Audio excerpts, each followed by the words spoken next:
heard it on the radio and I saw it on the television back in 1988, all those talking politicians. In 1988, I was 8 years old. This is me, little Brookie, in 1988. And I wonder tonight, do we have any 8-year-olds with us? Oh, there's one. And anyone under the age of 12? We've got some more. Well, I hope tonight, I wonder what you might remember when you're my age in the future from being here tonight. When I was your age, I remember this. I remember seeing the then Prime Minister Bob Hawke on the news with all these Aboriginal peoples and receiving a big document. It was the 1988 Burunga Statement.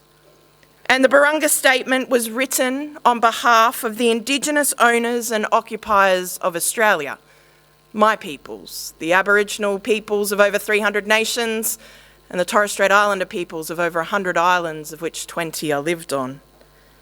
And the Burunga Statement contained these words: "And we call on the Commonwealth Parliament to negotiate with us a treaty, recognising our prior ownership, continued occupation and sovereignty, and affirming our human rights and freedom." Treaty. Treaty has been part of my whole life. I was born in 1980 and the National NAIDOC Week theme of that year was "Treat Us to a Treaty on Land Rights." It was with me when I graduated university in 2001 with the National NAIDOC Week theme of "Treaty, let's get it right." Voice. My voice has said the words treaty for pretty much my whole life. To educate people, to sing about it, to repeat the words of the Burunga Statement.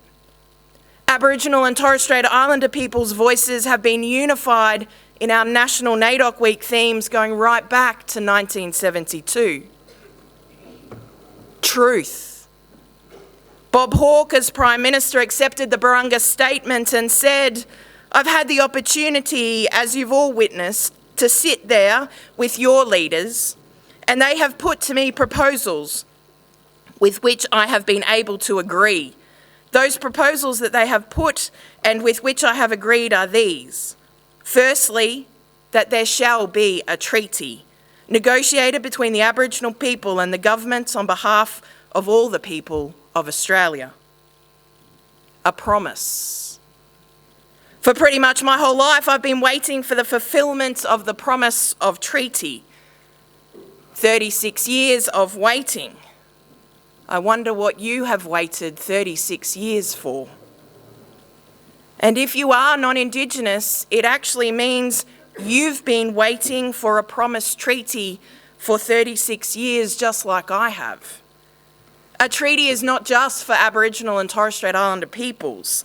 It is for all peoples of all cultures in these lands now called Australia. People often ask, what would go into a treaty? Well, if you haven't read the Burunga Statement, then that's a great place to start. The Burunga Statement contains 10 dot points, and they would be foundations of the treaty. And where's the Burunga Statement today? Well, it's on display right here in Canberra, on Ngunnawal country, in the place that many of you call home. It hangs in the Australian Parliament House. Bob Hawke's last act as Prime Minister was to ensure that it was hung on the wall for all to see. But I know many school groups and many peoples who visited Australia's Parliament House and have never seen it. Bob Hawke, in his speech at Burunga in 1988, would go on to make a total of 5 proposals that he agreed to. Promises. And his final one? We would expect and hope and work for the conclusion of such a treaty before the end of the life of this Parliament. The end of that Parliament was 1990, 34 years ago. Broken promises. Words are easy, words are cheap, much cheaper than our priceless land, but promises can disappear just like writings in the sand.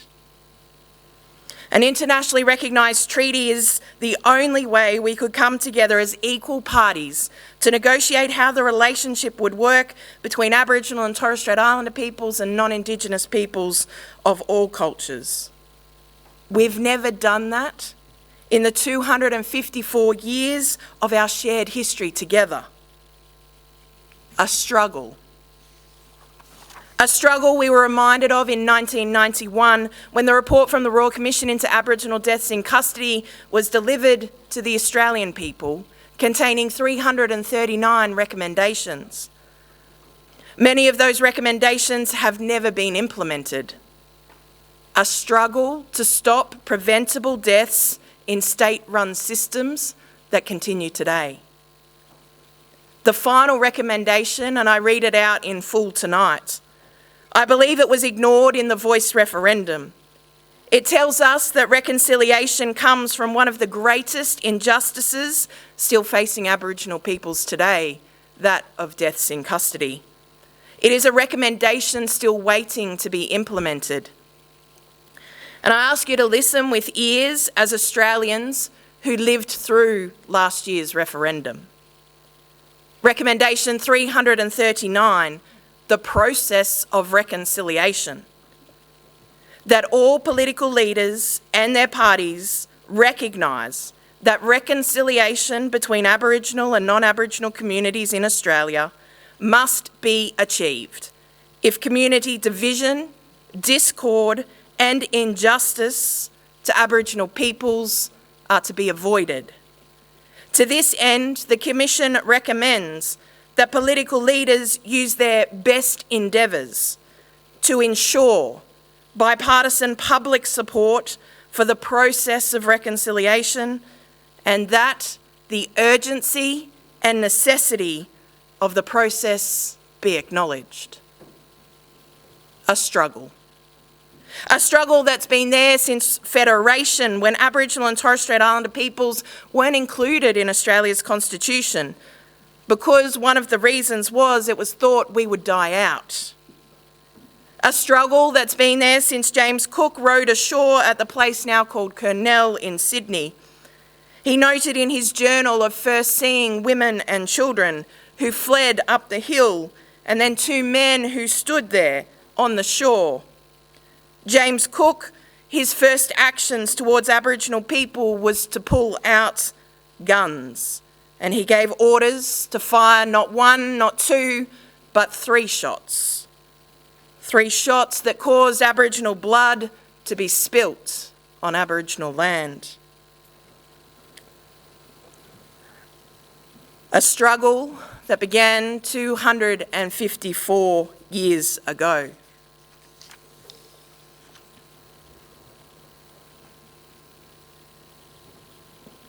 This land was never given up. This land was never bought and sold. The planting of the Union Jack never changed our law at all. Our law. Our law with 3 principles: to know the Creator, to care for country, and to live in right relationship. The Creator who created all living things, who drew the borders of our over 300 nations, who placed Aboriginal peoples here and gave us land, language and law. Country, all lands, waters and sky, all trees, plants and animals, all birds and fish, all rocks and mountains, and all peoples. Right relationship, to welcome. Our ancient law, of which we've heard Auntie Violet Sheridan continuing today through a welcome to country for all of us.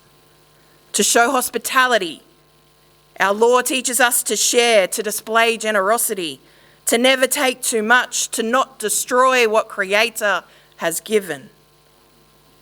Our law that is a cyclical worldview, where the social, political, legal, economic, environmental, ecological, physical and spiritual are in harmony with each other. One is not prioritised over the other.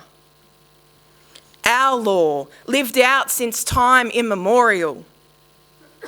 Our Aboriginal and Torres Strait Islander tribes were the first sovereign nations of the Australian continent and its adjacent islands, and possessed it under our own laws and customs. This, our ancestors did, according to the reckoning of our culture, from the creation, according to the common law since time immemorial, and according to science, more than 60,000 years ago. These words are there at the beginning of the Uluru Statement from the Heart, delivered to the Australian people in 2017. 3 calls: voice, treaty, truth. 3 calls that we reminded the Australian peoples of in 2019 when the National NAIDOC Week theme was voice, treaty, truth. In 2022, Australians went to a federal election. Anthony Albanese and the Australian Labor Party won that election and formed government. The Australian Labor Party's 2022 federal election First Nation Peoples policy said, and I quote, "The Uluru Statement from the Heart was the ultimate act of generosity, the offer of a genuine partnership and a real chance for us to create a reconciled Australia. It calls for 3 things: voice, treaty and truth. Labor is the only political party committed to implementing the Uluru Statement in full." On the night of that federal election, incoming Prime Minister Anthony Albanese, in relation to the Uluru Statement from the Heart, said this, that as Australians, together we can embrace the Uluru Statement from the Heart. We can answer its patient, gracious call for a voice enshrined in our Constitution, because all of us ought to be proud that amongst our great multicultural society, we count the oldest living continuous cultures in the world. Many non-Indigenous people said to me, "You must be happy." And I replied, "I'm cautiously optimistic." You see, we have struggled through every government, no matter their colour or their flavour, for our voices to be listened to, the recommendations and actions to be implemented, to be given a seat at the table of leadership. Cautiously optimistic because promises can disappear just like writings in the sand. But we are the peoples of the world's oldest living continuing cultures. We have waited graciously and patiently. The question put to the Australian people was this question and this question alone: a proposed law to alter the Constitution to recognise the First Peoples of Australia by establishing an Aboriginal and Torres Strait Islander voice. Do you approve this proposed alteration? And the response? A struggle to keep the light on. There was more to the Uluru Statement from the Heart than voice, treaty, truth. It told the truth. Proportionally, we are the most incarcerated people on the planet. We are not an innately criminal people. Our children are aliened from their families at unprecedented rates. This cannot be because we have no love for them. And our youth languish in detention in obscene numbers.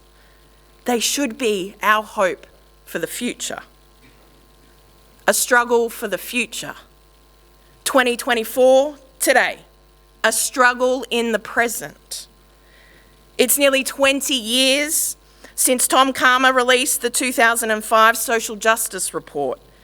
It called on the government to take real action and commit to helping to achieve equal health and life expectancy outcomes for Indigenous peoples within 25 years. To close the gap within a generation was the very beginnings of Close the Gap, the struggle to close the gap. This year, the Productivity Commission released the data that shows that only 5 of the 19 targets of closing the gap targets are on track to be met. 4 have worsened. The first gap, which we've lived through for 254 years, is the gap in life expectancy. The gap between Aboriginal and Torres Strait Islander peoples and non-Indigenous peoples' lives is not on track to close by its target of 2031.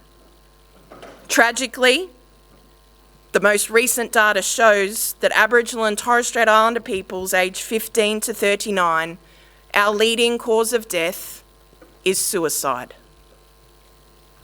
The struggle of life and death. The struggle to have non-Indigenous peoples of all cultures to care. Unless someone like you cares a whole awful lot, nothing is going to get better. It's not. The Uluru Statement from the Heart was an invitation to walk with us in a movement of the Australian people for a better future. An invitation to lessen the daily struggle Aboriginal and Torres Strait Islander peoples face. An invitation to voice treaty and truth.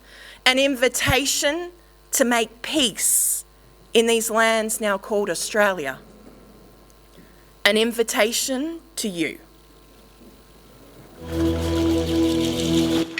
We have always been many and we shared one land. For over 60,000 years, the world's oldest peoples, we are a gift before the need for words like reconciliation, coexisting, and we shared one land. You call it Australia, but many nations share this one land. There's over 300, like Wutiti, Walpuri and Wurundjeri, Waka Waka, Gubbi Gubbi and Mardi Mardi, Ngarrindjeri, Pitjantjatjara and Wiradjuri, Noongar, Arrernte and Kamilaroi. But still you choose the names for us. You decide when and where you will use them. Many perpetuate the racism. Others are strange singular words that you seem to like and to need to group us together. Indigenous people, Aboriginal people, Torres Strait Islander people. Peoples, we tell you, who share this one land. Your ways of sharing were foreign to us. Do not be fooled of who wrote your new story. Your table was filled only with a handful of wealthy white men. They didn't even have the foresight for an all-important Bill of Rights. Not even we the people that unites. Was the plan ever to share this one land? We have so much to share with you. Stories of the Creator, how to care for this land, how to care for one another, and how to never ever take too much. We wish you had come with open minds to learn, with open hearts to care, not to conquer and take. It could have been better for us all who now share this one land, and it can be better now. We all deserve better. We who once were many invite you now the many who share our land. Come sit at our table, not as stranger, but as our friend. Please don't say it's too hard or too overwhelming.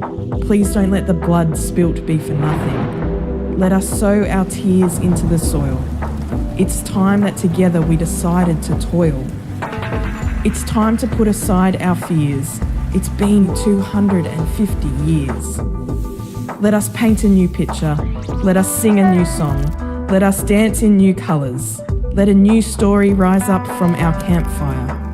And let us call it treaty.